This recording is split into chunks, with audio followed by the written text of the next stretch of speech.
Welcome to Kenton Teaches. Enjoy the video. In this video, I will show you how to play Call Me on Bass. This iconic Blondie track features a memorable bass line that's fun to learn. We'll start with the main verse riff, focusing on the root notes D, a sharp, G, and A. Pay close attention to maintaining a steady quarter note rhythm throughout this section.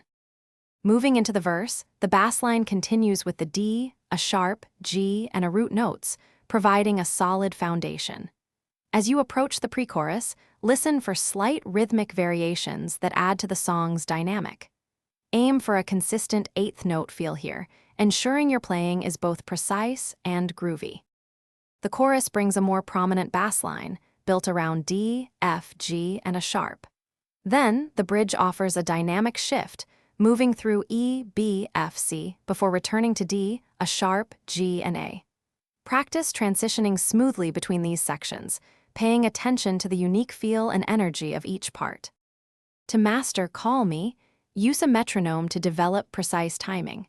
Listen intently to the original recording to internalize the song's feel and subtle nuances.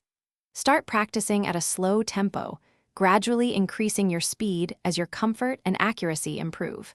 Consistent practice will help you nail this classic bass line. Thanks for watching. Please subscribe if this video was helpful.